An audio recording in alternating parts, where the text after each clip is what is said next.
We see this all over the place. All of the seeds, all the plants have been modified. And the thing with RNA in particular, RNA has the ability to reverse engineer your DNA. We saw this with COVID. This is one of the main points that is made in this article. We saw messenger RNA being reverse transcribed into human DNA. It's not everybody on the planet ever took a shot, but some of them have seen this effect. And it goes into the germline. In other words, your kids will inherit whatever you got at that point. So the business of reforming all life on the planet, not just the seeds, the plants, the fish, the birds, the animals, everything is being genetically engineered. Indeed it is. Tonight is the State of the Union. We're going to be covering it live here at Worldview Tube and on Brandon House Live. We'll be covering it live. I haven't asked you. I should ask you privately, but I'm going to ask you publicly. Do you want to join me and comment as it goes down? You want to join me and provide color commentary, Patrick? Let's try it. Let's do it. All right. We got a yes on Patrick. He's technocracy.news. We're worldviewtube.com. And he's here each and every Tuesday and Thursday at 6 p.m. Central, I believe.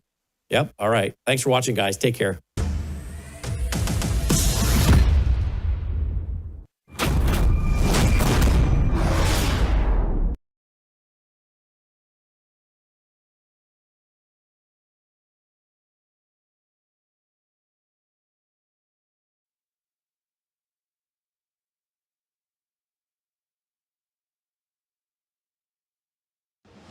Colonel Rob Maness has a lifelong record of providing dedicated service to this nation. Having worked his way up from the enlisted ranks to full colonel, he served our country for more than 32 years.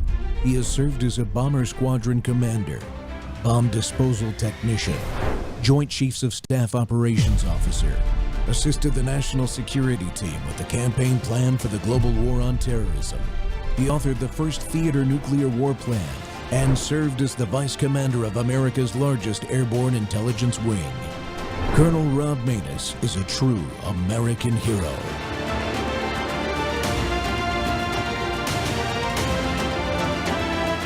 This is Rob Maness Live.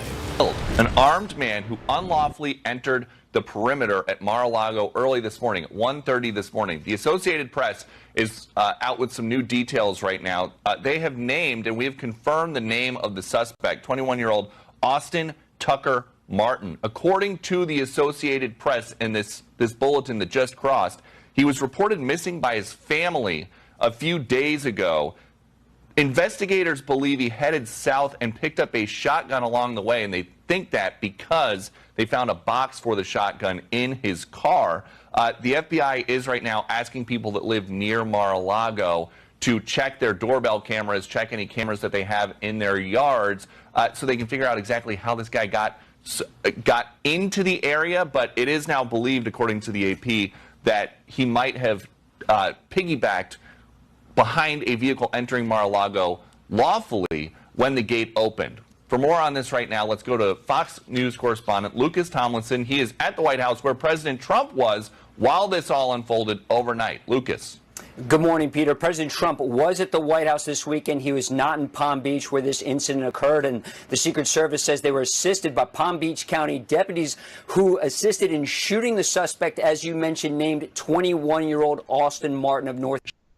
Ladies and gentlemen, friends, fellow Americans, welcome back to Training Tuesday on the Rob Maness Show live on Worldview Tube and our X Spaces simulcast. Well, you know what? You just saw it. The latest would-be Trump assassin at Mar-a-Lago was shot and killed. Another radical threat taken off the board by our heroes and law enforcement. And that's not luck. That's the result of vigilance. And it's exactly why we train, prepare, and fight like our republic depends on it, because it does. Look, people, we're at war on multiple fronts right now. I'm going to have to go to more war every day of the week if I'm not careful. A cartel war on our southern border that's threatening Americans and the stability of the country of Mexico is, if you can even think about it that way, it's already unstable, including We're also, have the Somalia pipeline that's turned parts of Minnesota into the hotbed of fraud, gang activity, and welfare abuse. ICE is being attacked by a low-level insurgency that still isn't being dealt with appropriately. Our economy is improving rapidly, but the debt is still exploding past $37 trillion because of these endless foreign wars that we never should have been in the first place. And midterm races across the country are ground zero for this fight. It's more than just about the congressional seats. But here's the even better news. Americans are waking up, and we're pushing back hard. In the Texas primaries, voters are demanding a full ban on Sharia law in American courts. No more foreign legal systems on our soil. Oh, you don't believe me? It's happening, folks. The SAVE Act is gaining steam to finally guarantee only U.S. citizens can vote in our elections, but we got to keep the pressure on that Senate. And with the State of the Union tonight, President Trump is set to lay out the continuing battle plan to secure our people, keep the economy on the rise, and continue to put America first. And it's driving the anti-Americans crazy. I think 30 of those are going to boycott the SOTU tonight, and rightly so. They shouldn't even have seats in Congress if they're anti-American. Well, this is a training day, folks, because the deep state, the open border lobby, and the globalist warmongers and the Marxists never take a break, and they never rest, so neither can we. My guest today to discuss all this is veteran TV news producer, host of the Analyst Substack, former diplomat, and host of the Real American Sunrise Early Edition, and the brand new host of the NewsHour Weekend Edition on 77 Talk Radio, WABC in New York, Jake Novak. Jake, welcome back to the Rob Maness Show. Thanks for having me. You laid it out perfectly.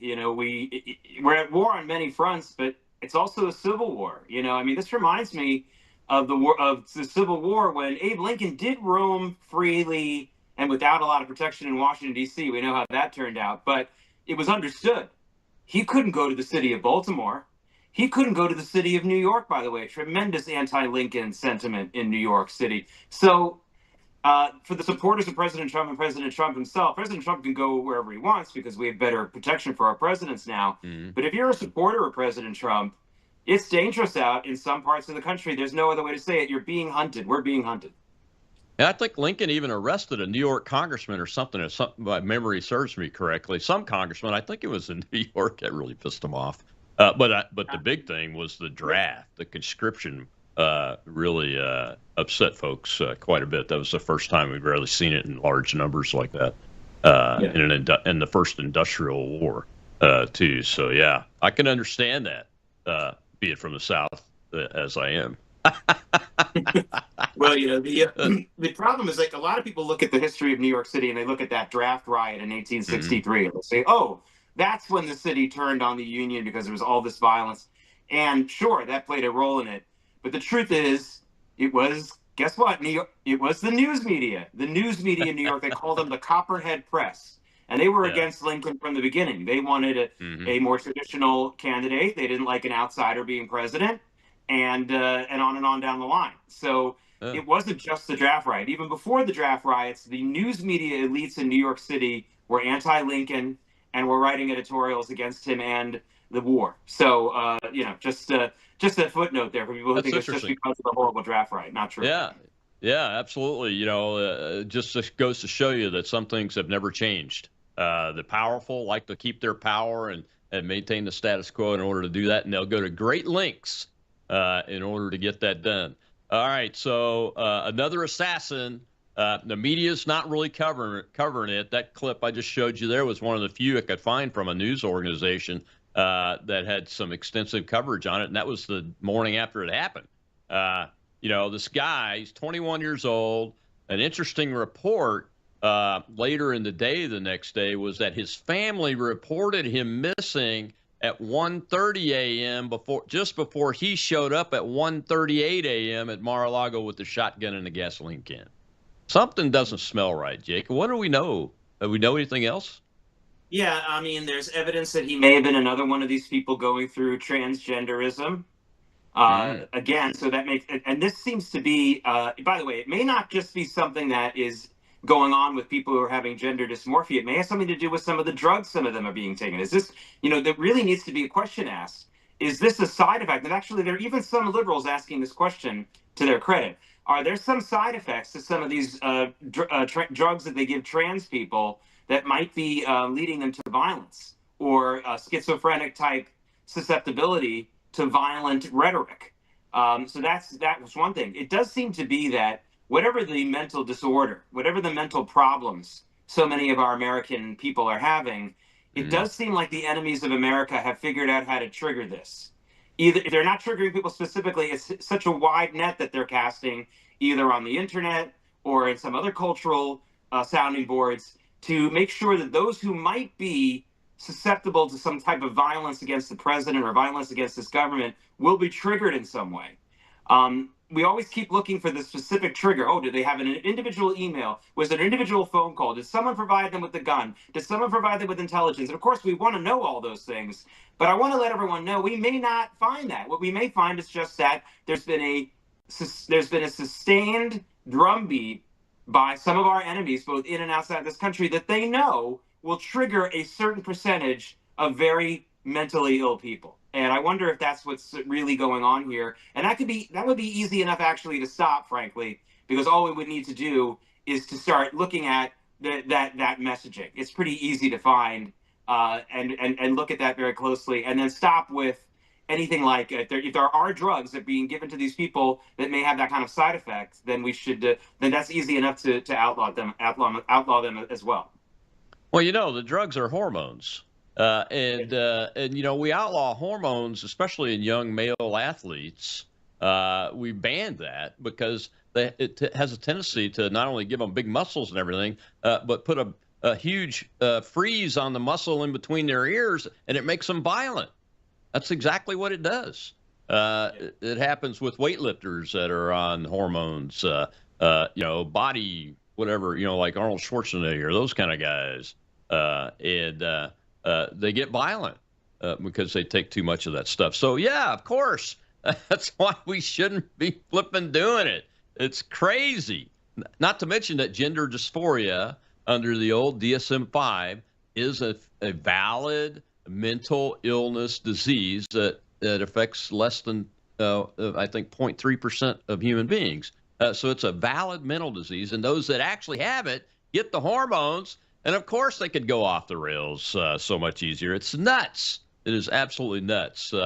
This one is interesting. He's not quite as organized and resourced as the last two, Ruth and the other guy, Crooks, who had the indications that they had some training, some intelligence support, and some command and control support behind them. Of course, the resourcing with the firearms and those kind of activities and everything, but this one, he's probably just a whack job.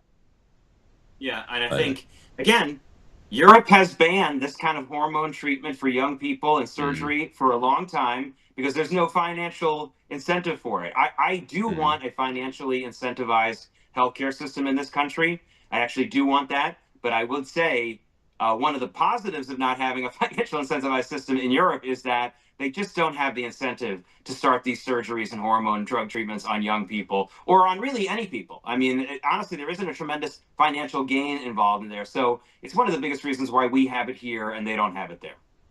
Well, why do you think the media is not really covering this? I mean, if this was against Barack Obama in office, it would be nonstop 24/7. Yeah, well, they abhor the idea of, for the news media and for the left in general, what's the highest level of heroism? Is it actually being a hero? Is it actually making a sacrifice for someone else? No. The highest level of heroism for the left is to be a victim. Victims are the be-all and end-all, which is why so many of them pretend to be victims. So many of them pull the Jussie Smollett routine, because to be a victim is even better than being a hero. You want to be a hero and be in the spotlight, and that's really what you want to do? Be my guest, go down and save some drowning children or clean up a drug park or something. That would be nice. That would be a good thing.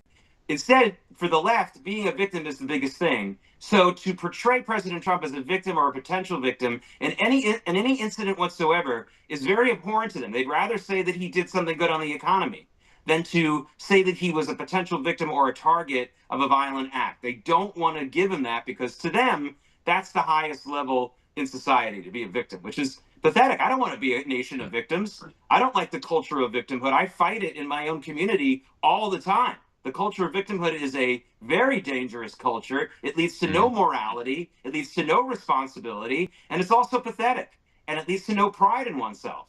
But they love victimhood, and that's my biggest reason for this. We all know they don't like President Trump, but you have to flesh it out a little bit more than just saying they don't want to cover. Why don't they specifically want to cover that? And they might want to eventually, but not as long as he's perceived as a victim, they're not going to want to give him that. Well, I'll be honest. I wasn't going to bring this up, but in the last 24 hours, as I've dug into the research in this particular incident a little bit more, I've seen a couple of independent lefty outlets actually making a victim of the shooter, the assassin. They leave out things like he raised the shotgun and pointed it at the officers who then shot him and killed him. They leave out those parts of the story, and portray him as just some guy that got lost at night in Mar-a-Lago and happened to get into the inner perimeter, and they shot him dead just for being an American walking around. Well, that's it's crazy. When we have our soldiers, when they die in military sorties and things like that, we don't say they're victims. We say they were killed in action.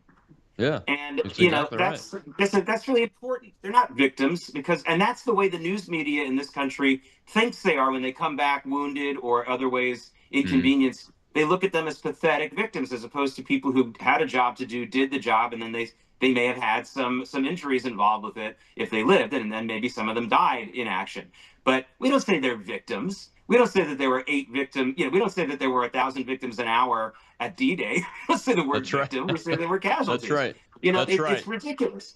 And that's what they do. That's what they just don't have the concept. Again, it's okay if you're not in the military. I wasn't in the military. It's okay if you're not absolutely being giving tens of thousands of dollars to veterans causes. It'd be nice if you did. We get it.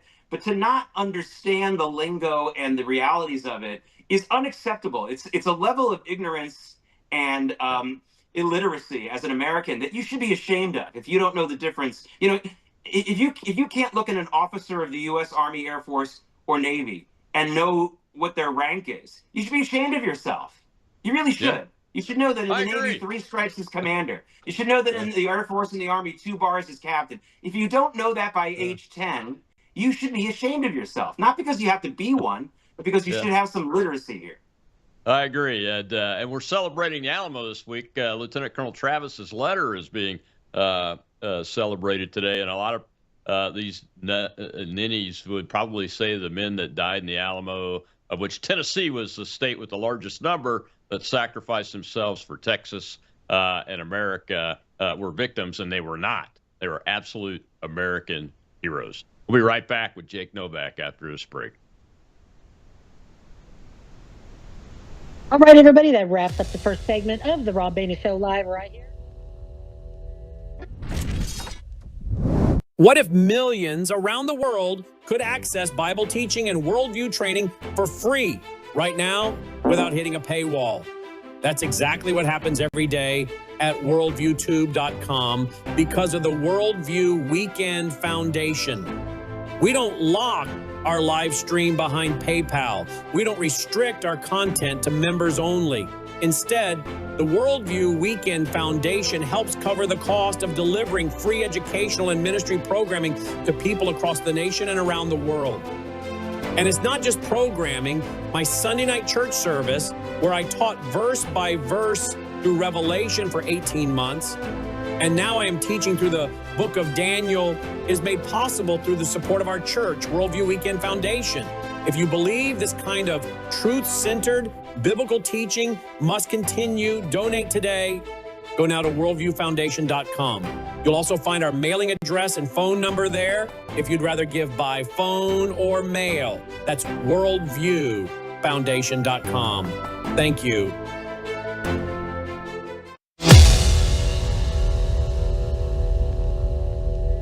What's your over-under on the number of Democrats who stand up and applaud Team USA?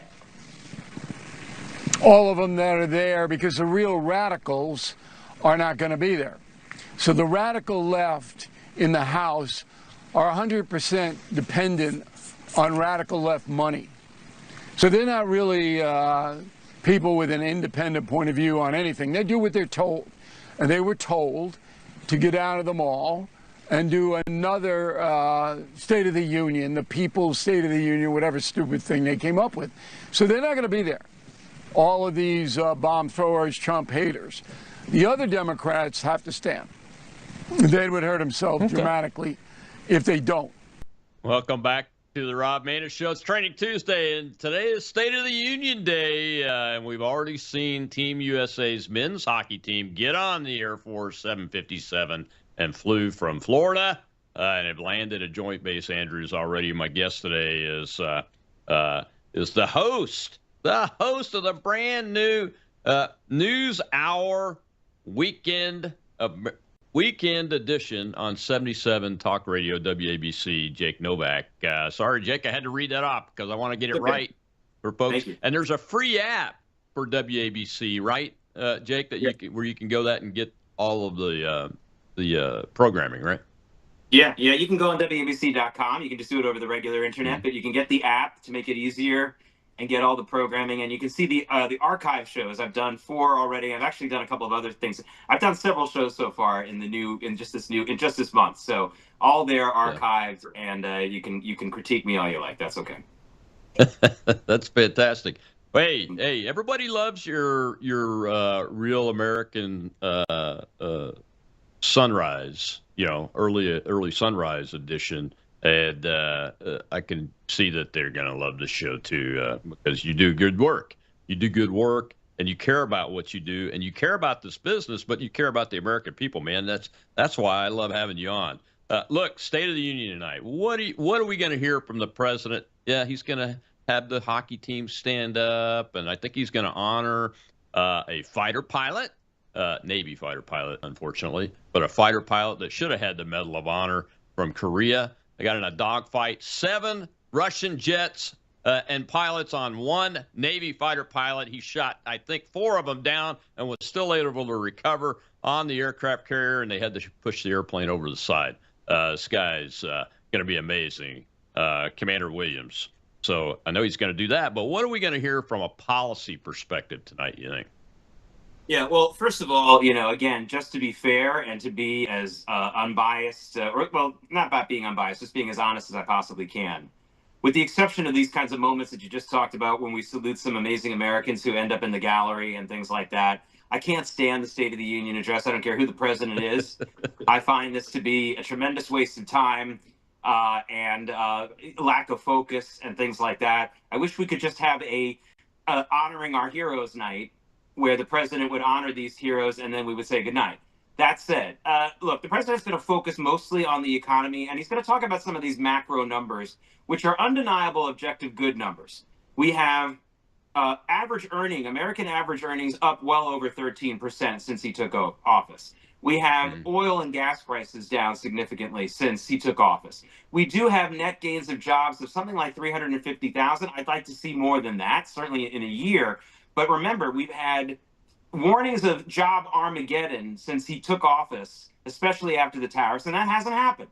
So that's a good point. Like, we're not losing jobs. Plus, we're losing population. We've deported a lot of people, and a lot of people have self-deported, and we've eliminated a lot of government jobs. So take that 360 or so net new jobs number and double or triple it, really, because every government job that's eliminated is usually a private sector job that is either created or money in the tax in our taxes that isn't being taken out so that we can create a job. And then we have all these illegal aliens that have been deported or left the country. So he's going to talk about all those things. Colonel, I hope he also talks about some of the things that he didn't talk about, like at the end of the year. If this ends up being a replay of what he did at the end of December when he talked about all the economic successes, that'll be fine, but he really needs to look forward more, which a couple of things to really, really hit on tonight, and I hope he hits on. One is Americans are going to get, and probably are starting to get already, really big tax refunds. And that's usually not the greatest thing. That means you lent the government free money for an entire year. But in this case, because so much of the tax regime was changed after the signing of the one big beautiful bill, the big bill, I don't blame anyone for getting a bigger refund this year because it was hard to calculate that. The other thing in taxes that the president should really talk about is this 100% depreciation deduction that any business can take starting from anything that they bought for their business at the beginning of this year, which will make buying a number of pieces of equipment and expanding business a lot cheaper for a lot of companies, especially smaller companies. I hope he really hits that home because I think there's a lot of businesses that don't know about this yet, let alone are using it yet. And of course, he should talk about the Trump accounts. And the way that he should talk about Trump accounts, and again, I don't pretend to give advice to President Trump. Don't listen to me and think, oh, Jake thinks he knows what he's going to tell the president. I'm just saying what I would wish if someone did listen to me. I don't know if anyone does, but the way I would say it is like, I would say it almost like a Democrat. It's not fair that only people who work in jobs that give 401ks can take advantage of these kinds of retirement and long-term savings plans. What I have done with the Trump accounts is at birth allowed every American to get the same kind of matching fund, tax-free savings account for their children, just like the corporations do, just like rich people do. And that is the way that I hope he presents it. If he doesn't, then let the other Republicans should present it that way. These are really game-changing type policies the president should talk about tonight. Yes, and listen, we're talking on the Colonel Rob Maness show. I do hope he talks a little bit about what we're going to do with some of our foreign enemies, particularly Iran, just to make sure the American public is informed. But from what I'm hearing, there's not going to be a lot of talk about that. We could be wrong. And because it's President Trump, it's going to go long. So maybe he will get to some of these other topics.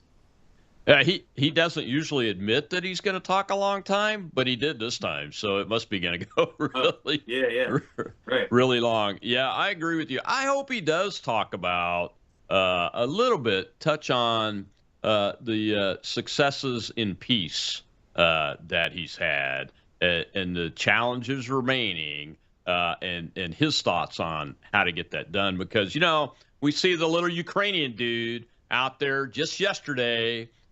He irritates me, and he goes out in the media and says, well, the only way we can win is if we have American air power and ground troops on the ground, and we're not going to quit.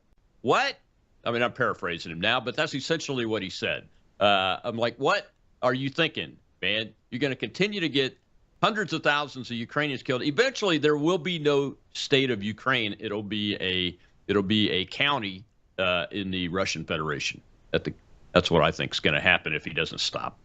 Because America's not going to roll in. It's such a quagmire. It's such a quagmire in every single way. It feels like everyone got involved. You mentioned the Korean War earlier and that hero pilot. Mm-hmm. I wrote a senior thesis for my seniors. That's as close to combat as I ever got. And I'm just kidding. I actually got a little closer than that. But as a senior in college, I wrote a senior thesis. And my senior thesis was how the Korean War was actually a big loser for everyone involved. The myth that this gave the North Koreans some kind of juice isn't true. It was a loser for the Chinese. It was a loser in some ways for the Russians for whatever involvement they had. And it was a loser for us. And this it really reminds me of the Ukraine situation. This is a lose-lose for everyone. There's not, in my opinion, no one, not even some of the petty arms dealers, I mean, other than them, I guess, is really winning out of this thing. So let's find a way to step away. Yeah, I mean, that thing's cost us trillions of dollars, and now you have a South Korean government that's turning towards the communists more and more every day. We should get the heck out of there. Let that chips fall where they may. The economy's great in South Korea. They're very strong militarily. If they don't want to be our friend, then we should not be expending all of this treasure. And we still get people killed and injured in that business, even in training over there. So that's my opinion on it. But I'm sure that my friends on the right that are establishment guys and gals are not going to like what I said, but it's just the truth, man. It's the truth, Jake. Do you think, to go back to the economy and the Trump accounts, my number 3 son had a baby girl this year, so they're very ecstatic. They said they set the account up for him when she was born and everything, and they're very happy about it. Do you think that young parents are eventually, before this president's term is up, going to be able to see over the horizon that maybe someday they'll be able to buy a new home closer to in age to what their parents were able to do, and maybe even have a single income family that's income that's able to survive, and that, or is that just pie in the sky? No, it's not, because, love or hate these guys on Wall Street and people who understand investments, they're really, really smart, and they find ways to squeeze out value from things. It's a great scenario you just kind of alluded to there for a second. What if you have a husband and wife, and let's say the wife is earning more money in her job, and the husband works part-time or is a little bit more of the caretaker at home? I'm just throwing that as a scenario. It'll probably be the other way around in most cases, but you get my point. And what if the value that non-full-time working spouse brings is that they're still contributing to a Trump account that they've had since birth? And the banks will be able to lend money based on not only the spouse who's making the bigger income and assets, but also the assets that have been building in the non-fully working spouse. And I would hope to see more banks making loans against the value of some of these accounts, knowing that that these will be less risky borrowers. And this should be something that lower income Americans get. As long as if you do it from day one, even if you're a lower income family and you're starting to get into that house buying mode of your life in your 30s, after 30 years, there should be a decent nest egg in there, not to take the money out of, but to borrow against. The banks, you have an asset that you otherwise didn't have. I work with young people here in New York area all the time, and they come to me and they say, Jake, you work at CNBC all the time. I know that the path towards the American dream is home ownership, but I can't afford a home anywhere in the New York area. And I say, do you have friends and relatives who live somewhere else where you could buy an investment property? Just because you're not living in the home doesn't mean you don't get the advantages. So the same thing here. Just because you don't have a high income, and just because you're only going to be donating maybe a few $100s a month to your Trump account over and above what it makes in investments, in its investment growth, you're going to come into a situation in the home buying years, I should say, of your 30s, maybe late 30s, and you'll have something to show the banks as major collateral into investment. It could be a real game changer for people. And for the people who are very libertarian about it, I understand your arguments, but let's get rid of the things that government does that are entirely negative before we worry about something like this that has a lot of positives. Yeah, exactly. Like I told my son, I said, hey, if you open a Trump account for your 4-year-old daughter, that you don't get the money from the government, but you can put money in it now and put $50 a month in for the baby that's already got the $1,000 and $100 a month in for the 4-year-old. And by the time they're 30, they're going to have a great nest egg there. And that's never been possible before. And it will take the place of being able to buy a home earlier and maybe help reset that table. We got to take another break, Jake. When we come back, I want to talk about what's going on in Texas with these primaries, because a lot of it is about banning Sharia law. We'll be right back with Jake Novak.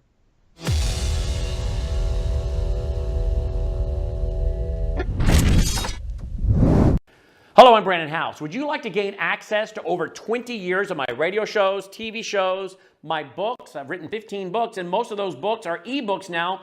And we have conference DVDs, conferences where we filmed our conferences at the Ozarks, literally starting 20 years ago.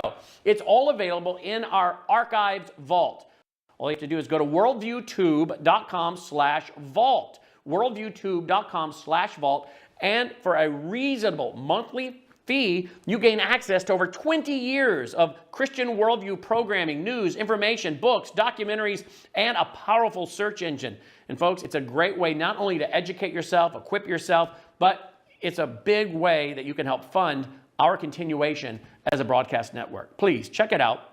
worldviewtube.com/vault, worldviewtube.com/vault, and help us continue pushing out a Christian worldview.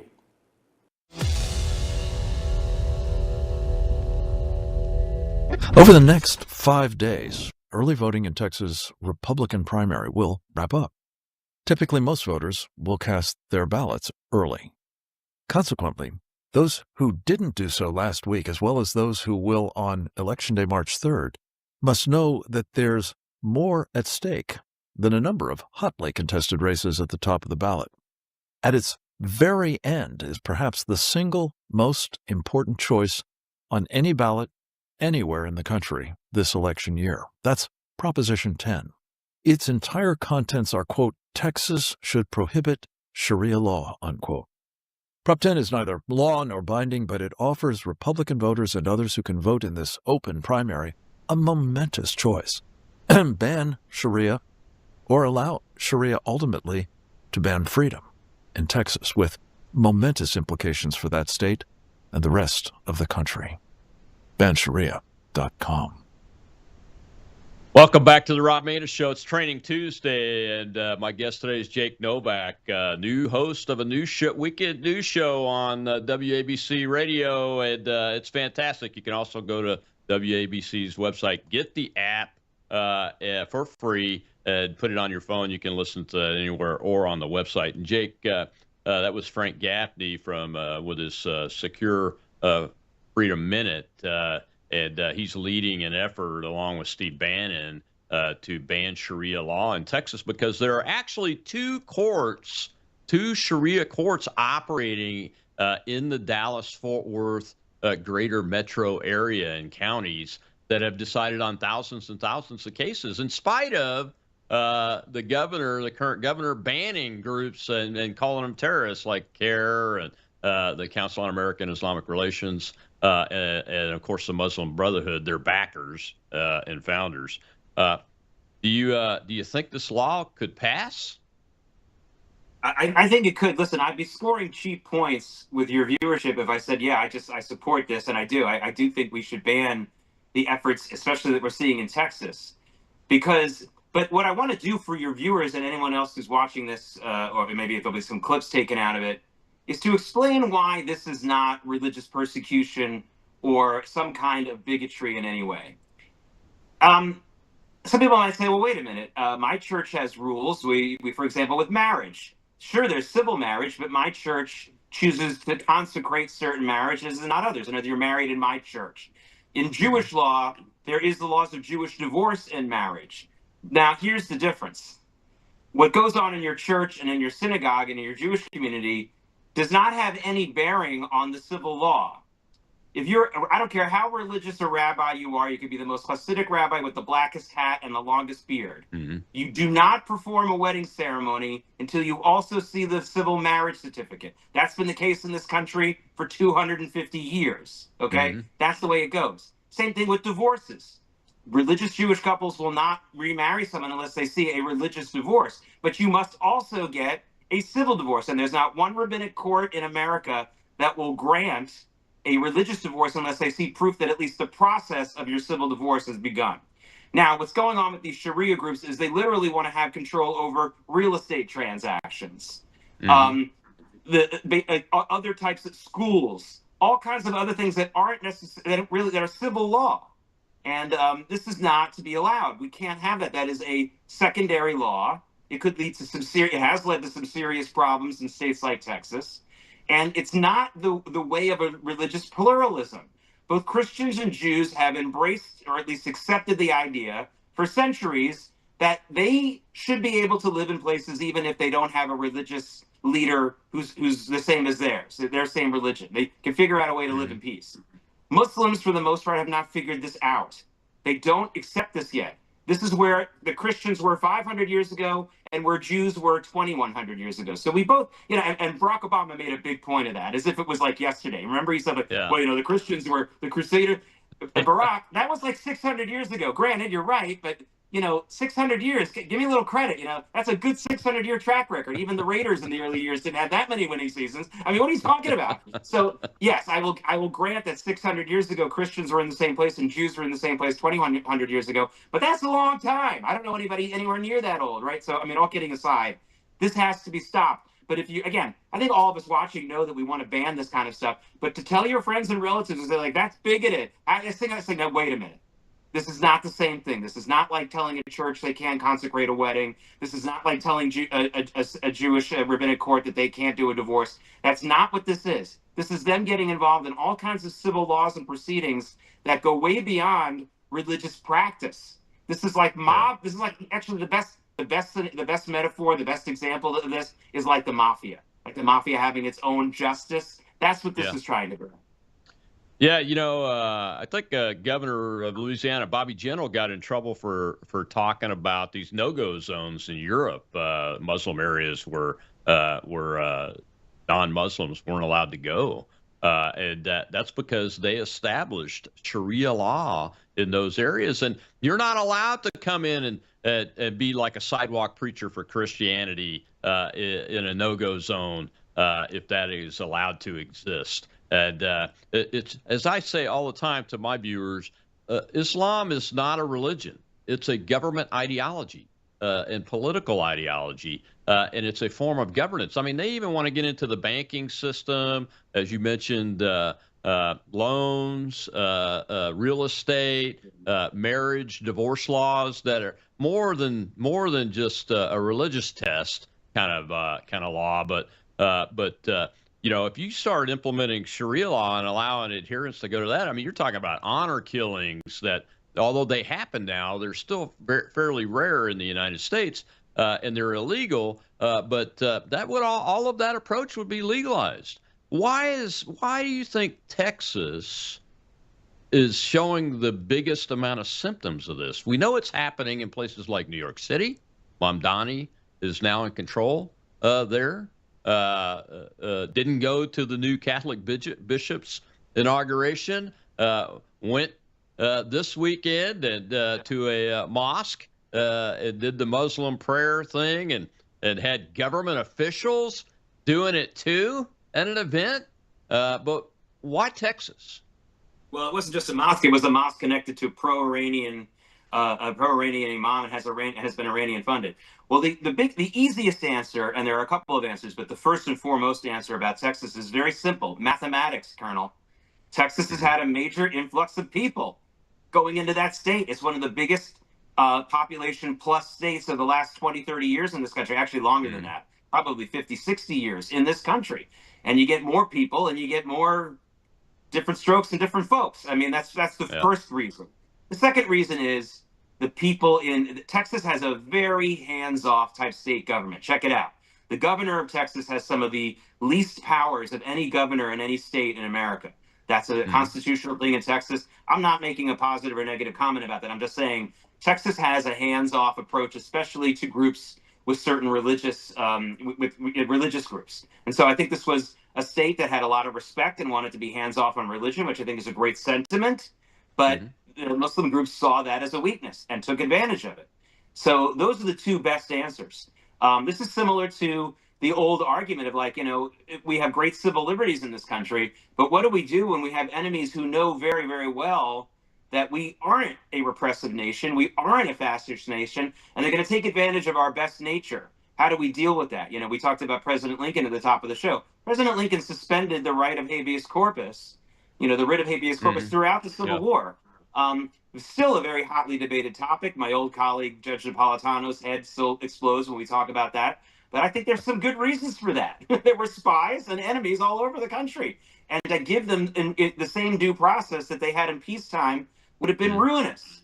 So these people know that, and so they know about that, about the United States in general, but they also know that Texas had these kinds of rules. Utah would have been one of their targets as well. But remember, Utah in recent decades has started to crack down on some of the splinter Mormon groups, and they tightened up their religious freedoms in that state. And I think that the Muslims probably took a good look at Utah and realized they were too late on that one. But I think that they went through some loopholes in Texas, but of course, still the biggest reason is they just got a huge number of people, Colonel, and that's they're going to be good and bad with those kind of huge numbers. Exactly right. Well, we got a question from the audience. Let's go ahead and take that before we get to the break. Go ahead, Shel. Sir Jake, I have a question here about the governorship. Why isn't there any term limits in the state of Texas for governor? Would that not solve some of these problems? Well, it's the trade-off. You're on the right track. Maybe if they had term limits and in return for the term limits, they gave the governor's office there more constitutional powers, we would be in a better place. We all know a lot of people from Texas who tell you that there is so much splintering within the Republican Party there. And that has a lot to do with the fact that there isn't as strong a hand as you have, for example, with the Governor DeSantis, or even a Governor Newsom in California. He's got a lot of power. I mean, the California governor has a tremendous amount of power in that state. So I think that the answer is that's that trade-off. Maybe they felt like, well, we weren't as worried about term limits for our governor in the state because they don't have the kind of powers that many other governors have. So maybe they need to make that switch again and say, you know what, let's invest in our governor more power in return for the term limits. Yeah, it's one of the weakest governorships, I think, in the country, the state of Texas is. But it's also a fairly fractured Republican Party there, too, which exhibits itself in the State House, especially the House of Representatives, where the speakers are generally squishes, and they appoint Democrats as committee chairs. And that happens in Mississippi, too, I think. So I think we've got some work to do there. From a candidate perspective, are you watching any of the candidate races? Well, obviously, the Senate race has been really interesting because of what happened in the news media last week with this whole Stephen Colbert thing and Tallarico versus Crockett. The news media is really trying to push this narrative that if Ken Paxton wins the primary, somehow the Republicans are going to lose the Texas Senate race. I don't believe that. I don't believe that there's going to be any net loss, especially if Crockett wins the primary, which he's still, I think, the favorite to win. So honestly, that's a real. There are so many news media narratives that just need more honesty today. Just to go back to the State of the Union for a second, all the polls show that Americans feel more optimistic about their personal finances than they have in a couple of years. It's still too low. It's something like 39% of Americans are positive about their personal economic situation. But when you ask all Americans what you think about the economy overall, the numbers are lower. So what, of course, is the news media focusing on? Are they focusing on the fact that people are feeling better than they have in 2 years? Or are they focusing on the fact that people are looking at it and saying, I'm concerned? Hey, I'm concerned too. We don't know how AI is going to affect some big names out there. I mean, who isn't concerned? But my personal finances, are they better than they were a year ago? Yeah, they are. So same thing with this. Is Paxton and Cornyn an ugly battle? And yes, it is. But does somebody like Tallarico or Crockett have a chance in heck of winning? I mean, they've been doing this ever since that guy, that Latino guy, ran against Phil Gramm in the 1996 Senate race, if you recall that race. And they thought this was the second coming because he actually was a Vietnam vet. And they're not going to win. They're not going to win these statewide elections. Beto O'Rourke was the best example, and he did make it close. But he only made it close because Ted Cruz had been so late to the Trump party. So same thing here. I think that's the one thing I'm looking at really closely, because you're seeing that false media narrative. And I almost feel sorry for them. It's like Linus with the Great Pumpkin. Here we go again with the Democrat who's going to win the Senate race in Texas. And the Great Pumpkin isn't coming. Go out and trick or treat, kids. Great Pumpkin's not coming. Or Lucy with the football.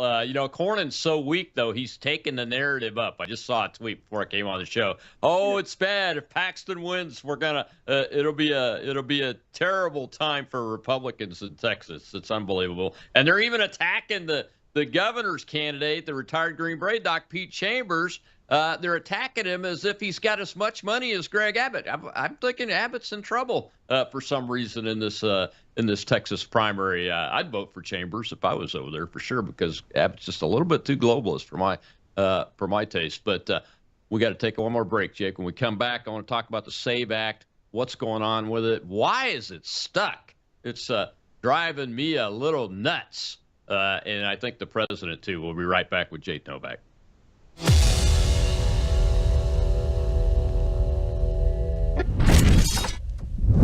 You woke up with a sore throat and a low-grade fever. You know you are getting sick, so here's your choices. You can get sicker and miss work. Try to see a doctor this week, or sit hours in a crowded waiting room at urgent care. I have a smarter option for you. Open your medical emergency kit. Match your symptoms to doctor-recommended prescription in your booklet and take the right meds now and get well faster. This is not a first aid kit. It's like having an urgent care in your home. It includes doctor-prescribed medications to treat over 39 medical issues like respiratory infections, strep throat, pneumonia, UTIs, and more. No waiting to see the doctor and no standing in line at the pharmacy. It's right here. Every home should have at least one medical emergency kit, and here's how to order. Go to worldviewhealthcare.com. Your kit to treat dozens of common and serious illnesses is rushed to your door. worldviewhealthcare.com. That's worldviewhealthcare.com. The emergency kit available at worldviewhealthcare.com. Make sure you don't have to go to urgent care. I got pneumonia. I didn't have to go. I took this last year. Stayed at home. Went to bed.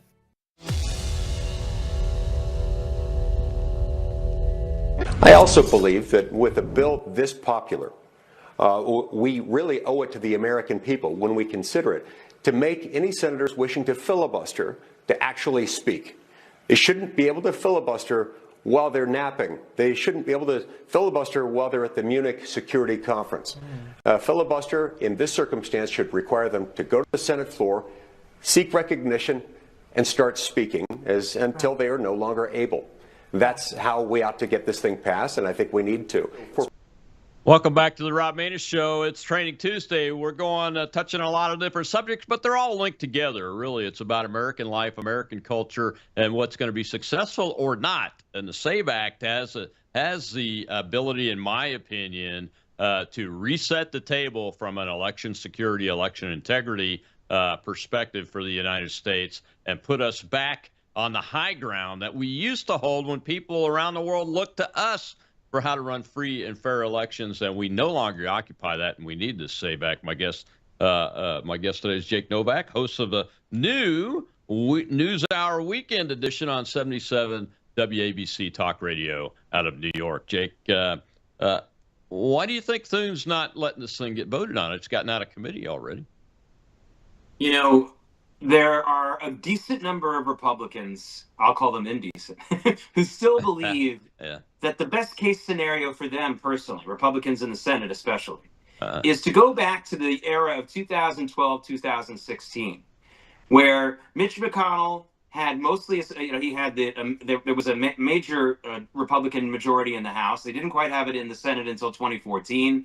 And they thought that was the golden era for Republicans. All they had to do was oppose a president, oppose his policies. They got plenty of TV appearances. They got massive donations, especially from corporations. And they didn't have to do anything. They didn't actually have to show their work. All they had to do was say, well, we're in opposition. And when things didn't go their way, they said, well, can't beat the president, doesn't have a veto. We don't have a veto-proof majority. And then they just played that game. They're completely oblivious to the fact that that world is gone. The Democrats are radically different since then. The Republican voting base feels very different about a lot of issues, but they're still hoping for that. And they believe that keeping the elections the way they are, making sure that everyone has a little duchy. They're almost like the lords before the forced signing of the Magna Carta by King John. They sort of figure, we'll have our little duchy here. I'll get this state, I'll have this committee, I'll have this, that, and the other thing, and we have to allow some of the other lords to get what they want, and we're all happy. We're sort of divvying up this country like a bunch of lords. And that is just never acceptable. It never has been acceptable. It's really not acceptable now.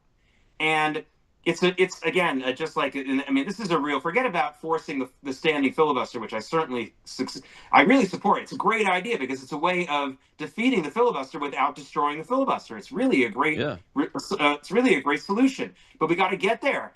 And we got to get Thune to allow it. We got to get Mitch McConnell to allow it to get out of committee. And of course, the other answer to your question, Rob, is the same thing that we saw with John McCain with the Obamacare replacement vote back when in 2018, I believe it was, or at least late 2017, 2018. There are some petty, selfish, absolutely maniacally arrogant members of the Republican Party who are just angry and resentful that they are not the president, that their branch of republicanism isn't what took hold.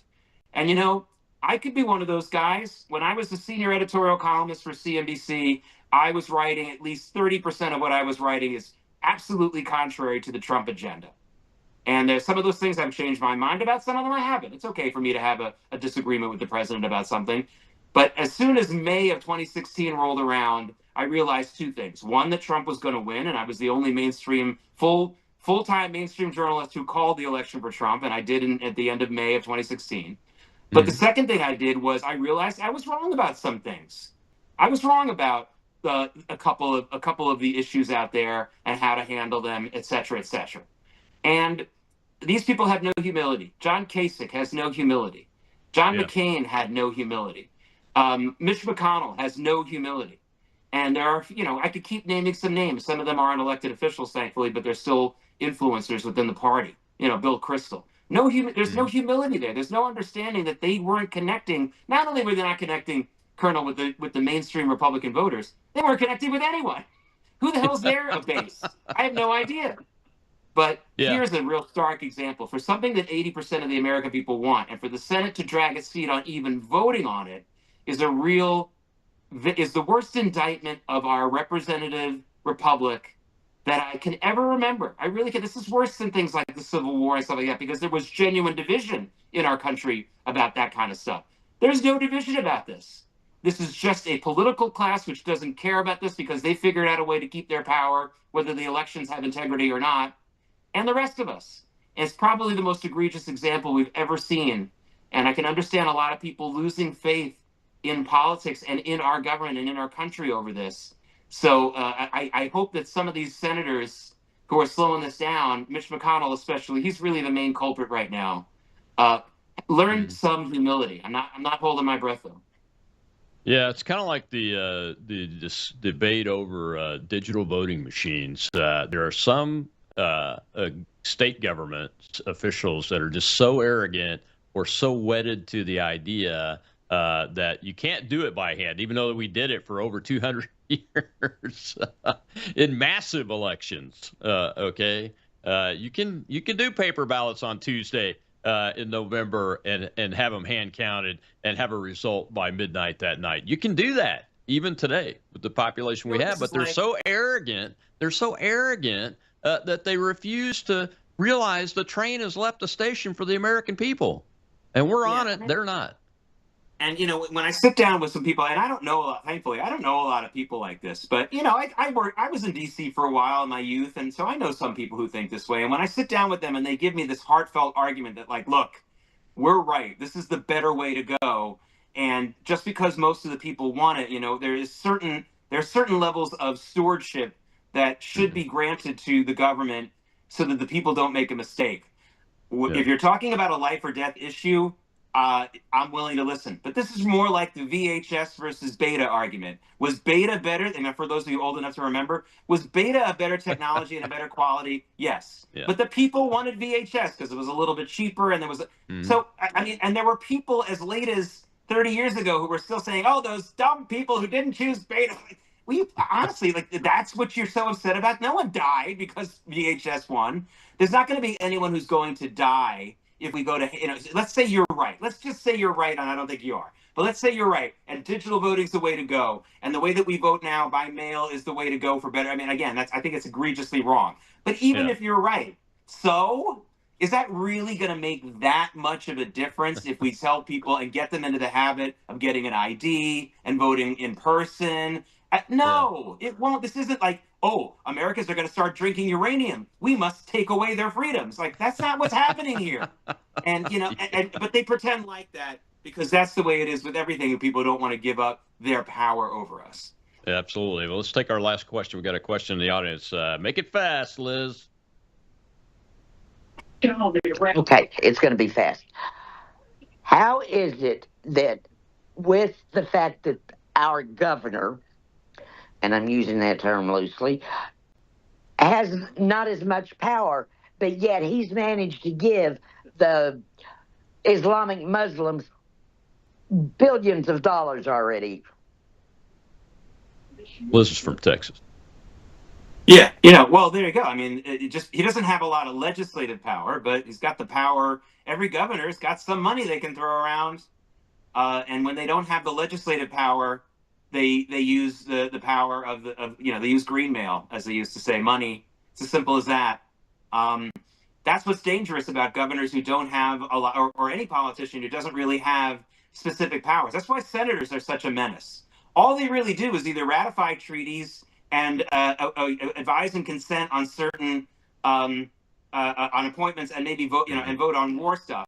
And those three things don't happen every day. Otherwise, they just talk and talk and talk. At least the people in the House have to prepare budgets, and they have more specific responsibilities, even though they're the lower house. So they end up doing all kinds of nasty stuff. Yeah. Well, our politics has got to change, but I don't have the answers for it. before we get to the end of the show here, I'll get your take on this if you're willing to give it. There's a dust up between Turning Point USA and the folks running Doc Pete Chambers, the retired Green Beret for governor, and everything. And it appears that it's all about money. Money continues to drive power, and Americans. This is my view. Americans, you don't have to vote for the person that has the most money. Stop doing it. Anyway, your take on that? I mean, do you have any answers to how we could change this? I think that we should shorten the cycle. The argument against telling people you can't donate a lot of money to a campaign is saying that's taking away your free speech. I understand that argument. So let's change it. Let's change it on another platform. Let's shorten the amount of time. If there's only a 2 or 3 month period where donations can be made with the same caps that we have now, then you can't argue, well, you didn't give me my free speech in this election. Well, the election was only 3 months, sir. Sorry. So let's absolutely shorten the amount of time when donations can be made. Obviously, there'll be a lot of electioneering behind the scenes, but no one who has big money is going to throw their money years and years before an election the way that they will when it's really crunch time. We need to shorten our election cycles drastically in this country. That will help. Again, not going to take the money out, but that will help lower that influence of money and keep the suspense aspect of things going for a much longer time. So that's my solution. Yeah. That's a great idea. All right, man. We got about 45 seconds left, Jake. Tell folks what they can continue to expect on your brand new show and everything else you're doing and where to find it one more time. Well, it's a show early in the morning, Saturday and Sunday morning. It starts at 5 a.m. You don't have to wake up at that time. You can listen to the archive. It is much more of a news-based program. I will not be doing analysis every 5 seconds. There's be plenty of analysis, but it'll be quick. There's going to be very high story counts. I did about 25 stories in my first hour, more than that the second, and it'll be like a one-word or one-sentence comment about each story as we move on. It'll be very New York-centric, but of course I'll have some national stories. Later in the day, starting in a few months, I'll also be doing a financial news program on WABC Radio that will be much more what you're used to from me, a lot more analysis. And then look for me during the week on WABC Radio. Instead of, when you listen to your favorite talk radio host and then they toss to the national news at the top of the hour and we have to listen to those national news, mainstream news media, people that we just bash for the rest of the hour. We're not going to do that at WABC. It's going to be people like me telling you what we think the top story is and schmoozing with the hosts. That's going to start soon, too. And that alone, I think, will be a relief to all of you. All right, man. Thank you very much. Great show once again, my friend. Tomorrow, Whistleblower Wednesday, Federal Air Marshal Representative Sonia Labasco. It should be a good one. I haven't had her on the show before, but I've been following her a long time. She has really done a lot of good work on behalf of the Federal Air Marshals. I'll see you then.